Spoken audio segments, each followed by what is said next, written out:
Hi friends, welcome to விதைகள் study centre. உங்களுக்கு தெரியும் நமக்கு தமிழ்ல அவுட் சோர்ஸ் ஓலைச்சுவடி பேட்ச் போயிட்டு இருக்கு அப்படின்னு சொல்லிட்டு டோட்டலா நம்ம 6 டெஸ்ட் கம்ப்ளீட் பண்ணியிருந்தோம் நம்ம பேட்ச் ஸ்டூடெண்ட்டுக்கு. தென் குரூப் 2A மெயின்ஸ் வந்ததுனால நிறைய பேர் நீங்க அதில் கிளியர் பண்ணியிருக்கீங்க. ஸோ அதனால நம்ம இதை அப்படியே பாஸ் பண்ணி வச்சிருந்தோம் இல்லைங்களா? மறுபடியும் நம்ம இதை ரீஸ்டார்ட் பண்ணிக்கலாம். ஸோ போன எக்ஸாமை பற்றி நீங்கள் கவலைப்பட தேவையில்லை. நமக்கு ஆன்சர் கீ வந்ததுக்கப்புறம் நம்ம பார்த்துக்கலாம். ஸோ இந்த ஒரு நாள் 2 நாள் மட்டும் பிரேக் எடுத்துட்டு நீங்கள் மறுபடியுமே இதை ரீஸ்டார்ட் பண்ணிருங்க. ஏன்னா அடுத்து வரக்கூடிய குரூப் 2 மெயின்ஸ் நீங்க டார்கெட் பண்றீங்க அப்படின்னா தமிழ் வந்து நம்மளால சீக்கிரம் படிச்சு முடிக்க முடியாது. ஏன்னா நிறைய அவுட் சோர்ஸ் படிக்க வேண்டியது இருக்கு இல்லைங்களா? அதனால நீங்க இப்ப இருந்தே ஸ்டார்ட் பண்ணாதான் தமிழ், ஜிஎஸ், மேக்ஸ் எல்லாத்தையும் ஒரே மாதிரி கொண்டு போக முடியும்.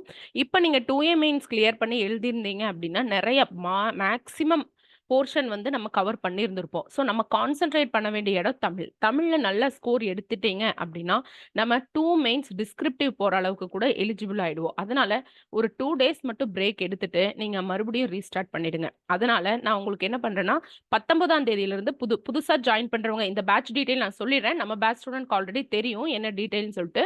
ஸோ நீங்க 19ஆம் தேதியிலிருந்து ஸ்டார்ட் பண்ணிக்கோங்க. 2 நாள் ஃப்ரீயா விடுறேன். 19ஆம் தேதியில் ஸ்டார்ட் பண்ணிக்கோங்க. இல்ல மேம் நான் இப்பவே ஸ்டார்ட் பண்ணிக்கிறேன் அப்படின்னாலும் என்கிட்ட அடுத்த மெட்டீரியல் டெஸ்ட் 7 வந்து வாங்கிக்கோங்க. உங்களுக்கு தெரியும் நம்ம வந்து என்ன பண்றோம், இண்டிவிஜுவலா தான் மெட்டீரியல்ஸ் கொடுத்துட்டு இருக்கோம். கொடுத்துட்டு கொஸ்டினும் இண்டிவிஜுவலா தான் நான் வாட்ஸ்அப் மூலமா கொடுத்துட்டு இருக்கேன். அதுக்கப்புறம் மார்க் எனக்கு நீங்க சொன்னதுக்கு அப்புறம் தான் அடுத்தடுத்து ஒவ்வொன்னா வந்து நான் மெட்டீரியல் கொடுத்துட்டு தனியாவே இண்டிவிஜுவலா கைட் பண்ணிட்டு இருக்கேன். உங்களுக்கு தெரியும். ஸோ பழைய பேட்ச் ஸ்டூடெண்ட்க்கு எப்பவும் போல எவ்ரி சண்டே தான். ஓகேங்களா? எவ்ரி சண்டே உங்களுக்கு டெஸ்ட் இருந்துச்சு. பட் இப்போ 2, 3 நாள் ஒருக்கா நம்ம ஒரு டெஸ்ட் வச்சுக்கலாம். ஓகேங்களா? அப்பதான் நீங்க மத்தது நீங்க கான்சென்ட்ரேட் பண்ணுவீங்க. எவ்ரி சண்டேனா ஒரு வாரம் ஃபுல்லு வச்சுட்டு நீங்க அதே உட்கார்ந்துட்டு இருப்பீங்க. அதனால 3 டேஸ் ஒன்ஸ், 4 டேஸ் ஒன்ஸ் இந்த மாதிரி நம்ம டெஸ்ட் வச்சுக்கலாம். சரிங்களா? ஸோ இதுல ஏதாவது டவுட்னாலும் நீங்க கால் பண்ணுங்க. உங்களுக்கு தெரியும் இல்லையா? இந்த நம்பருக்கு எனக்கு கால் பண்ணி டீடைல்ஸ் வந்து கேட்டுக்கோங்க. சரிங்களா ஃப்ரெண்ட்ஸ்? ஸோ நம்ம என்ன பண்ண போறோம்? புதுசா இருக்கிறவங்களுக்கு, புதுசா 19ஆம் தேதி ஜாயின் பண்ண போறவங்களுக்கு இதோட டீடைல்ஸ் வந்து நான் உங்களுக்கு சொல்லிடுறேன். நம்ம ஓலைச்சுவடி பேட்ச்ல என்ன கவர் பண்ண போறோம்னா இந்த மாதிரி டோட்டலா பாத்தீங்கன்னா ஒரு 15 விஷயங்கள் நம்ம கவர் பண்ண போறோம். ஓகேங்களா? இது எல்லாமே அவுட் சோர்ஸ் தான். சோஃபார் நடந்த எக்ஸாம் அனலைஸ் பண்ணும் பொழுது எங்கிருந்து அதிகமான கொஸ்டின்ஸ் வந்திருக்கு அப்படிங்கறத அனலைஸ் பண்ணி இதை நம்ம பண்றோம். ஓகேங்களா? ஸ்கூல் புக் இதுல வராது. ஸ்கூல் புக் பின்னாடி நான் சொல்றேன் அந்த பேட்ச் பத்தி. ஓகேங்களா?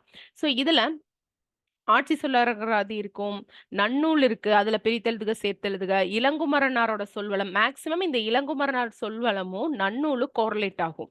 இதுல இருக்கிற பிரித்தெழுதுக எக்ஸாம்பிள் அப்படியே நீங்க இதுல பார்க்கலாம். அதனால இந்த 2 நம்ம படிக்கணும். அடுத்தது பாத்தீங்கன்னா மரபு தொடர் வரிசை. மொத்தமே ஒரு 34, 44 தான் இருக்குது. அதை மட்டும் நீங்க படிச்சீங்கன்னா போதும். அதுல இருந்து தான் ரிப்பீட்டா கேக்குறாங்க. மயங்கொலி சொல்லகராதி நம்ம கொஞ்சம் கொஞ்சமா படிச்சுதான் ஆகணும். டிஃபிகல்ட்டா தான் இருக்கும். பட் நாம சிறுதுளி பெருவெள்ளம்ங்கிற மாதிரி நான் ஒவ்வொரு கண்டென்ட்டா கொடுத்துருவேன் உங்களுக்கு. எப்படி கொடுப்பேன் அப்படின்னா இதுல இருந்து பாருங்க, முதல்ல இதை சொல்லிடுறேன். ஸோ இந்த புக் எல்லாமே நம்ம கவர் பண்ண போறோம். மயங்கொலி சொல்லகராதி, நல்ல தமிழ் எழுத வேண்டுமா, பயன்முறை தமிழ், இது எல்லாமே நம்ம கவர் பண்றோம். கவர் பண்ணிட்டு டெஸ்ட் எப்படி இருக்கும் அப்படின்னு பாத்தீங்கன்னா இந்த மாதிரி புக்கோட நேம் கொடுத்துட்டேனா இதுல பேஜ் நம்பர் 1 to 34 தான் நீங்க படிக்கிறீங்க. ஏஇ வரிசை வரை தான் படிக்கிறீங்க. இது வந்து டெஸ்ட் நம்பர் 1. ஓகேங்களா? அதுக்கப்புறம் நன்னூல் பாத்தீங்கன்னா அதுல இந்த பர்டிகுலர் பேஜ் நம்பர் இருக்கிற பிரித்தெழுதுக மட்டும் தான் படிக்கிறீங்க. இளங்குமரனார் சொல்வரம் எல்லாமே சிலபஸ் ஓரியன்டடா தான் படிக்க போறீங்க. இலக்கணம் பிரித்தெழுதுக கொஞ்சம் கொடுத்திருப்பாங்க. 1 to 15 பேஜ் தான் படிக்கிறீங்க. மரபு தொடர் வரிசை பாருங்க 1 to 12 பேஜ் அகர வரிசை மட்டும் படிக்கிறீங்க. மயங்கொலி சொல்லகராதி அப்படிதான். சோ இந்த மாதிரி உங்களுக்கு இந்த ஃபுல் புக் நம்ம நிறைய பேஜஸ் இருக்கும் இல்லையா? அதை நம்ம ஒட்டு மொத்தமா படிக்கிறது கஷ்டம். அதனால இந்த மாதிரி நான் ஸ்பிளிட் அப் பண்ணி எவ்வளவு டெஸ்ட் கொடுத்திருக்கேன்னா 36 டெஸ்ட் இந்த மாதிரி ஸ்பிளிட் அப் பண்ணி கொடுத்திருக்கேன். ஓகேங்களா? இதை நான் வந்து ஃபுல் பிடிஎஃப் கொடுக்காம நான் என்ன பண்ண போறேன்னா உங்களுக்கு டெஸ்ட் 1னா டெஸ்ட் 1ஓட மெட்டீரியல் மட்டும். அப்ப அந்த டெஸ்ட் 1 மெட்டீரியல் என்ன இருக்கும்? இந்த ஆட்சி சொல்லகராதில 1 to 34 பேஜ் மட்டும் இருக்கும். இதை நீங்க அப்படியே தனியா சேவ் பண்ணிட்டே வந்தீங்கன்னா கடைசியில உங்களுக்கு ரிவிஷனுக்கு வந்து ரொம்ப ஹெல்ப்ஃபுல்லா இருக்கும். சோ இந்த பர்ட்டிகுலர் பேஜ் மட்டும் நீங்க படிக்கிறீங்க. அவ்வளவுதான். அடுத்தது பாத்தீங்கன்னா நன்னூல் என்ன சொல்லியிருக்கோம்? எந்த பர்ட்டிகுலர் பேஜ் மட்டும் சொல்லியிருக்கணும் அந்த பர்ட்டிகுலர் பேஜ் மட்டும் நான் உங்களுக்கு கட் பண்ணி இதுல கொடுத்திருப்பேன். பாத்தீங்களா? இதெல்லாம் நன்னூல் பேஜ். சோ அப்ப நீங்க டெஸ்ட் 1க்கு என்ன படிக்க போறீங்களோ அந்த மெட்டீரியல் மட்டும் நான் உங்களுக்கு கொடுத்துருவேன். ஓகேங்களா? அப்புறம் எப்படி இருக்குன்னா இந்த நன்னூல் படிக்கிறதுக்கு ரொம்ப கஷ்டமா இருக்குங்கிற மாதிரி சொல்றீங்க இல்லையா? இப்ப பாருங்க அது ரொம்ப இதெல்லாம் இந்த மாதிரி லெட்டர் ஃபாண்ட் படிக்கிறதுக்கே கஷ்டமா இருக்கு அப்படின்னு சொல்றனால நான் என்ன பண்ணிருக்கேன் அப்படின்னா உங்களுக்கு தெரியும் ஆல்ரெடி டெஸ்ட் எழுதினவங்களுக்கு தெரியும்.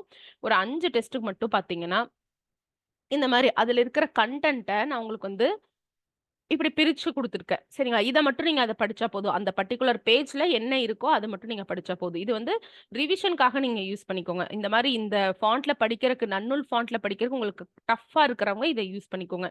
எல்லாருமே கூட யூஸ் பண்ணிக்கோங்க ஃபிரெண்ட்ஸ். ஏன்னா இது வந்து பாத்தீங்கன்னா, இந்த புணர்ச்சி விதியோட நான் உங்களுக்கு குடுத்துருக்கேன். ஆனா நமக்கு தேவை நோய் கூட்டல் யானைன்னா, அது எப்படி உணருதுங்கிறது மட்டும் நமக்கு தேவையானது. ஓகேங்களா? புணர்ச்சி விதி குடுத்து நான் உங்களுக்கு எக்ஸ்ப்ளைன் பண்ணியிருந்தேன். அப்ப உங்களுக்கு ரொம்ப ஈஸியா இருக்கும் இல்லையா? அத ஞாபகம் வச்சுக்கலாம் ஈஸியா. சோ அதனால தான். இப்ப பாருங்க வேய் கூட்டல் குழல் அப்டின்னா, வேய் குழல் கார் வரிசையும் போடுங்க. ஞாவும் வந்து என்ன சொல்றாங்கன்னா மிகுது. சரிங்களா? அதாவது என்னது வல்லினம் மிகுது, மெல்லினமும் மிகுது அப்படிங்கிற மாரி. சோ இந்த மாரி உங்களுக்கு ரூல்ஸ் படிக்கணுமான்னு தயவு செய்து கேட்காதீங்க. கஷ்டப்படாதீங்க. வேண்டாம். நீங்க இது மட்டும் படிச்சா போதும். இது படிக்கிறக்கு உங்களுக்கு என்ன ஹெல்ப் ஆகுது? இதுதான். எப்படி கான்செப்ட் படிச்சுச்சுன்னா, நம்ம வந்து மனப்பாடம் பண்ற பார்ட்ட மனப்பாடம் பண்ணிக்கலாம். அந்த மாதிரி தான் இது. கான்செப்ட் சரிங்களா? ஏன்னா இத பார்த்து நம்ம கிளாஸ்ல எக்ஸ்பீரியன்ஸ் பண்ணியிருக்கோம். மேம் என்ன இதெல்லாம் போட்டிருக்கீங்க? புணர்ச்சி இதெல்லாம் படிக்கணுமான்னு. அப்படிலாம் கிடையாது. இது மட்டும் நீங்க படிங்க. இது படிச்சு உங்க மைண்ட்ல நிக்கறக்கு யூஸ்ஃபுல் ஆகுறது தான் இந்த வேர்ட். சரிங்களா? சோ இந்த மாரி நம்ம நன்னூலும் குடுத்துரலாம். அதுக்கப்புறம் மரபுத்தொடர் வரிசை அதெல்லாம் உங்களுக்கு தெரியும் இல்லையா? சோ எல்லாமே நான் உங்களுக்கு என்ன பண்ணியிருக்கிறேன், ஃபுல்லு கட் பண்ணி குடுத்துருக்கிறேன். டெஸ்ட் 1னா இது மட்டும் தான் உங்க மைண்ட்ல இருக்கணும். இது உங்களால இப்ப வந்து பிடிஎஃப்பா படிக்க முடியலைன்னா, நீங்க பிரிண்ட் போட்டுக்கோங்க. ஓகேங்களா? இது வந்து இளங்குமரனார் தமிழ் வளம். டெஸ்ட் 1க்கு இருக்க இளங்குமரனார் தமிழ் வளம் மட்டும் எழுதியிருக்கு. சரிங்களா? அப்புறம் பாருங்க, அடுத்தது வந்து டெஸ்ட் 1ல இருக்கக்கூடிய மரபு தொடர் வரிசையில என்னென்ன படிக்கணும் அப்படிங்கிறத கட் பண்ணி குடுத்துருக்கேன். அவ்வளோதான். இத மட்டும் நீங்க முடிச்சுட்டீங்கன்னா, டெஸ்ட் 1 முடிஞ்சுச்சு. ஸோ நீங்க உங்க ஒரு நாள் ரொட்டீன் என்ன அடுத்து மயங்கொலி சொல்லாகராதி. இது மட்டும் படிங்க. ஆ வரிசை மட்டும். ஸோ இத ஒரு 2 நாள்ல முடிக்கிறதுக்கு பாருங்க. ஒரு நாள் ரொட்டீன்ல ஒரு தமிழ் தமிழ் வச்சுக்கோங்க. ஒரு 2 மணி நேரம் நீங்க தமிழ் படிக்கிறீங்களா? அதுக்கப்புறம் இன்னொரு ஒரு 1 ஹவர் மேத்ஸ் பார்த்துட்டு, அப்புறம் ஜிஎஸ் படிச்சுட்டு அந்த மாதிரி வந்துருங்க. ஸோ 3 டேஸ்க்குள்ள முடிஞ்ச வரையும் கம்ப்ளீட் பண்ணுங்க. இப்போ இந்த மயங்கொலி சொல்லாகராதியே முடிக்கணும்னு இல்ல. இந்த பிடிஎஃப்குள்ள நீங்க எங்க வேணா போய்க்கோங்க. இங்க ஒரு 2, 3 பேஜ் படிச்சுட்டீங்களா? ஒரு மாரி போர் அடிக்குதா? ஒரு மாதிரி இருக்கா? உடனே நீங்க எங்க போய்க்கோங்க? இளங்குமரனார் தமிழ் வளம்க்கு போய்க்கோங்க. இல்லைன்னா நன்னூலுக்கு போய்க்கோங்க. இந்த ஒரு பிடிஎஃப்பே மாத்தி மாத்தி படிச்சுக்கிட்டு இருங்க. அப்புறம் கலைச்சொல்லுக்கு போய்க்கோங்க. இந்த மாரி படிச்சு நீங்க என்ன பண்ணலாம் ஈஸியா டெஸ்ட் 1 வந்து கம்ப்ளீட் பண்ணிடலாம். முடிச்சுட்டு டெஸ்ட் 2க்கு வந்துருங்க. அதுக்கும் அதே மாரி நான் மெட்டீரியல் குடுத்துறேன். ஸோ இந்த மாரி சோ ஃபார் நம்ம எவ்ளோ டெஸ்ட் எழுத போறோம் ஃபிரெண்ட்ஸ்? 36 டெஸ்ட் எழுத போறோம். அதுவும் எதுல தான்? இந்த அவுட்சோர்ஸ பொறுத்தவரையிலும். சரிங்களா? இத படிச்சுட்டு ஸ்கூல் புக்ல நீங்க தரோவ் ஆயிட்டு, சிலபஸ் வைஸ் நீங்க படிச்சுட்டீங்க அப்டின்னா, நமக்கு ஹோல்சம்மா தமிழ கவர் பண்ண மாதிரி இருக்கும். இல்லையா? இப்போ மத்ததுக்கெல்லாம் நமக்கு நெறையா டெஸ்ட் அவைலபிளா இருக்கு. நீங்க நெறைய ஸ்கூல் புக்ஸ்ல படிச்சிருப்பீங்க. பட் இதுக்கு தான் இதுக்கு மட்டும் தான் நமக்கு டெஸ்ட் அவைலபிளா இல்ல. இல்லையா? அதனால இத மட்டும் நான் இப்ப ஃபோக்கஸ் பண்ணி உங்களுக்கு பேட்ச் போட்டுருக்கேன். அப்புறம் ஒவ்வொரு டெஸ்ட் 5க்கு ஒருக்காவும். ஏன்னா ரிவிஷன்ங்கிறது ரொம்ப இம்பார்ட்டன்ட் இல்லையா? நம்ம ஒரு சைடு படிக்கும்போது இன்னொரு சைடு ஓட்டப்பான மாரி ஒழுகிட்டே போகுது. ஸோ அத நம்ம மறுபடியும் நிறுத்தறக்காக என்ன பண்றோம்? டெஸ்ட் 6 அப்படிங்கிறத நம்ம வச்சிருக்கோம். எதுக்கு? டெஸ்ட் 6ங்கிறது என்ன? எவ்ரி 5 டெஸ்ட் ஒன்ஸ் வந்து நம்ம ஒரு ரிவிஷன் டெஸ்ட் மாரி கண்டக்ட் பண்ணிக்கிறோம். ஏற்கனவே நீங்க படிச்சத மட்டும் சும்மா ஒரு கிளான்ஸ் பார்த்துட்டு டெஸ்ட்க்கு வரீங்க. ஓகேவா? அவ்வளோதான். ஸோ அத இந்த மாதிரி நம்ம அப்புறம் 10வது டெஸ்ட்டுக்கு அப்புறம் ஒரு ரிவிஷன் டெஸ்ட் இந்த மாரி இருக்கும். ரிவிஷன் டெஸ்ட் 2 ஓகேங்களா?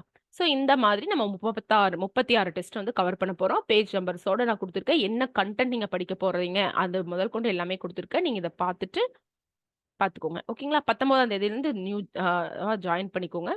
ஆல்ரெடி நீங்க ஒரு 2 நாள் 3 நாளுக்கு முன்னாடி கால் பண்ணியிருந்திருக்கீங்க இல்லையா? டெஸ்ட் என்குயரிக்காக. நீங்க மறுபடியும் ஒரு டைம் கால் பண்ணுங்க. நான் உங்க நம்பர் நோட் பண்ணல. ஸோ நீங்க மறுபடியும் ஒரு டைம் கால் பண்ணுங்க. ஆனா உங்ககிட்ட நான் சொல்லியிருந்தேன். வீடியோ போடுறேன். நீங்க பாருங்க அப்படின்னு சொல்லிட்டு. ஸோ இத நீங்க பார்ப்பீங்கன்னு நெனைக்கிறேன். அதுக்கப்புறம் வந்து கொஸ்டின்ஸ். ஸோ கொஸ்டின் பிடிஎஃப்பா தனியா குடுத்துர்றேன். அதுக்கப்புறம் கொஸ்டின்லயே ஆன்சர் மார்க் பண்ணி அத நான் உங்களுக்கு தனியா குடுத்துருவேன். சரிங்களா? மேக்ஸிமம் ஒரு கொஸ்டின்லயே நெறைய கலைச்சொற்கள் வர மாரி, இந்த மாரி நம்ம கேட்க மாட்டாங்க. ஏன்னா, நான் டெஸ்ட் 1ஓட இருக்கிற ரொம்ப இம்பார்ட்டன்ட் கலைச்சொற்கள் எல்லாத்தையும் நான் கவர் பண்ணணும் இல்லைங்களா? அதனால கொஸ்டின் வந்து இந்த மாதிரி எல்லாமே கவர் ஆகுற மாரி எடுத்திருக்கேன். இந்த மாரி எக்ஸாம்ல கேட்பாங்கன்னா, கேட்க மாட்டாங்க. அவங்க என்னப்பா கேட்க போறாங்க? ஒரு வார்த்தை மட்டும் எடுத்துட்டு இதுக்கு என்ன மீனிங்கிறத மட்டும் தான் அவங்க கேட்க போறாங்க. பட் நம்ம இது எல்லாத்தையும் மைண்ட்ல வச்சுக்கணும் இல்லையா? ஸோ அதனால அந்த ஒரு டெஸ்ட்குள்ளேயே மேக்ஸிமம் கலைச்சொற்கள் எல்லாமே கவர் இருக்கறனால நான் எல்லாத்துமே வர மாதிரி, எல்லா இம்பார்ட்டன்ட்டும் வர மாதிரி எடுத்திருக்கேன். அதனால தான் கொஸ்டின் வந்து இந்த பொறுத்துக, இந்த மாரிலாம் இருக்கு. சரிங்களா? இலக்கண குறிப்பெல்லாம் கொஸ்டின் கேட்கறாங்க இல்லையா? ஸோ பிரித்தெழுதுக. பிரித்தெழுதுகளே இந்த மாரி கொண்டு வந்திருக்கேன். அப்பதான் உங்களுக்கு எல்லாமே இங்க கவர் ஆகும். ஸோ 1 மட்டும் கேட்காம எல்லாத்தையுமே உங்களுக்கு வந்து நான் கேட்டிருந்திருக்கேன். சரிங்களா? ஸோ இந்த மாரி கொஸ்டின் இருக்கும். கொஸ்டின் முடிச்சுட்டு பார்த்தீங்க அப்டின்னா, உங்களுக்கு ஆன்சர் கீயோட நான் வந்து தனியா 55 A53B இந்த மாதிரி நான் போடல. நான் உங்களுக்கு அதிலேயே ஹைலைட் பண்ணி குடுத்துக்கிறேன். ஏன்னா, at the end of the அதாவது எக்ஸாம் கிட்ட வரும்போது நம்ம பார்த்துட்டு இருக்க முடியாது. டக்கு டக்கு நீங்க ஒவ்வொரு மெட்டீரியல் எடுத்து ரிவிஷன் பண்ணிட்டு, இந்த கொஸ்டின் எடுத்து நீங்க ரிவிஷன் பண்ணிக்கோங்க. கொஸ்டின் ஆன்சர் ரிவிஷன் பண்ணிக்கோங்க. அதுக்காக தான். ஏன்னா நான் ஃபர்ஸ்ட் 2 டெஸ்ட் அப்படி குடுத்தேன். அதுக்கப்புறம் யோசிச்சு பார்க்கும்போது, இதுதான் உங்களுக்கு பெட்டர் வேயா இருக்கும். எதுக்குன்னா ரிவிஷனுக்கு. அதனால இந்த வே நான் ஃபாலோ பண்ணியிருக்கேன் ஃபிரெண்ட்ஸ். இத நீங்க பார்த்துக்கோங்க. ஓகேவா? ஏதாவது டவுட் அப்படின்னா இந்த நம்பருக்கு வந்து நீங்க வாட்ஸ்அப் பண்ணுங்க. இல்லைன்னா மெசேஜ் பண்ணுங்க. உங்களுக்கு இது இருக்கும் ஸ்க்ரீன்ல நம்பர் இருக்கும். 7867945526 அந்த நம்பருக்கு வாட்ஸ்அப் பண்ணுங்க. இல்லைன்னா வெயிட்டிங் கால் வந்துச்சுன்னா நீங்க கால்ல மெசேஜ் பண்ணுங்க. சரிங்களா? ஸோ இது வந்து டெஸ்ட் 6ன்னு நெனைக்கிறேன். ஒரு நிமிஷம். ஆமா. இது டெஸ்ட் 6 ரிவிஷன் டெஸ்ட் 1. 1லிருந்து 5 வரையும் நீங்க எழுதியிருப்பீங்களா? அதோட ரிவிஷன் டெஸ்ட். இதுக்கு கொஸ்டின் நான் தனியா குடுத்துர்றேன். ஆன்சருக்கும் இதே மாரி இருக்கும். சரிங்களா? ஸோ ரிவிஷன் டெஸ்ட் மேக்ஸிமம் உங்களுக்கு ரொம்ப பொறுத்துக்க கேட்கல. ரிவிஷன் டெஸ்ட்க்கு மட்டும் கொஸ்டின் எப்படி இருக்கும்? நமக்கு சிம்பிளா தானே கேட்குறாங்க. இப்ப கலைச்சொற்கள்னா 1 எடுத்து தான் கேட்குறாங்க. அதே மாரி எது வந்து பிரித்தெழுதுக, சேர்த்தெழுதுகள்லாம் ஒரே மாரி தான். கூற்று காரணம் அவ்வளோக்கா கேட்கறது இல்லையா? அதனால இந்த ரிவிஷன் டெஸ்ட் மட்டும் ரியல் எக்ஸாம் மாரியே இருக்கும். ஓகேங்களா? நீங்க அந்த 1லிருந்து 5 வரையிலும் கம்மியா மார்க் எடுத்திருந்தாலும், இந்த டெஸ்ட்ல நீங்க நல்லா ஸ்கோர் பண்ணணும். அத மட்டும் ஞாபகம் வச்சுக்கோங்க. இடையில ஏதோ ஒரு டெஸ்ட் மிஸ் ஆனாலும், இந்த ரிவிஷன் ஆக்சுவலி இந்த டேட்ல தான் எழுதி ஆகணுங்கிறது கிடையாது. போர்ஷன வந்து உங்க மன திருப்தியோட போர்ஷன முடிச்சுருங்க. கம்ப்ளீட் பண்ணி முடிச்சுட்டு, அப்புறம் என்கிட்ட எப்ப வேணா மேம் நான் இந்த போர்ஷன் கம்ப்ளீட் பண்ணிட்டேன். எனக்கு இது மெட்டீரியல் குடுங்க. இந்த போர்ஷன் கம்ப்ளீட் பண்ணி எனக்கு இது டெஸ்ட் குடுங்கன்னு சொல்லணும். ஆனா எனக்கு அடுத்த மெட்டீரியல் வாங்குறதுக்கு முன்னாடி போன டெஸ்ட்டோட மார்க் வந்து எனக்கு எல்லாமே இண்டிவிஜுவலா நீங்க எனக்கு சொல்லியிருக்கணும். சரிங்களா? ஆல்ரெடி இந்த 5 டெஸ்ட் முடிச்சவங்களுக்கு தெரியும். புதுசா வரவங்களுக்கு நான் சொல்றேன். ஓகேங்களா ஃப்ரெண்ட்ஸ்? ஸோ அவ்வளோதான் எல்லா டீட்டெயில்ஸும் சொல்லிட்டேன். இது மட்டும் இல்லாம, இத நம்ம முடிச்சுட்டு சிலபஸ் வைஸும் நம்ம கவர் பண்ண போறோம். சிலபஸ் வைஸ் டெஸ்ட்டும் ஆன் த ஹோல் கவர் பண்ண போறோம். இப்போதைக்கு இத மட்டும் நம்ம கான்சன்ட்ரேட் பண்ணலாம். இப்போ அவுட் சோர்ஸ் மட்டும் நம்ம இப்ப கான்சன்ட்ரேட் பண்றோம். சரிங்களா? இதோட ஃபீஸ் டீட்டெயில் எல்லாமே வந்து பார்த்தீங்கன்னா, நீங்க எனக்கு மெசேஜ் பண்ணி வாங்கிக்கோங்க. ₹1000 தான் ஃப்ரெண்ட்ஸ் இதோட ஃபீஸ் வந்து 999 தான். ஆக்சுவலி நான் போன டைம் ஸ்டார்ட் பண்ணும்போது ஒரு 1 மாசத்துக்கு மட்டும் ஆஃபர் போட்டிருந்தேன். அதனால நீங்க இந்த 19ஆம் தேதி வரையில ஜாயின் பண்றவங்களுக்கு ₹1000 தான். டில் நீங்க இந்த குரூப் 4 வரையிலுமே நீங்க இத யூஸ் பண்ணிக்கலாம். அதுக்கு மீறி ஜாயின் பண்றவங்களுக்கு 1500 வரும். சரிங்களா? ஸோ இதையும் நான் சொல்லிட்டேன். ஓகேங்களா? இதோட சாம்பிள் ஏதாவது வேணும். எனக்கு ஒரு மெட்டீரியல் சாம்பிள் தாங்க. ஒரு கொஸ்டின் சாம்பிள் தாங்க. நான் எழுதி பார்க்குறேன்னாலும் நீங்க வாங்கிக்கோங்க. அது ஃப்ரீயாவே நீங்க ஒரு மெட்டீரியல் வாங்கிக்கோங்க. 2 மெட்டீரியல் கூட வாங்கிட்டு, நீங்க டெஸ்ட் வந்து போட்டு பார்த்துட்டு, அதுக்கப்புறம் நீங்க வந்து ஜாயின் பண்ணாலும் பண்ணிக்கலாம். சரிங்களா? Thank you friends.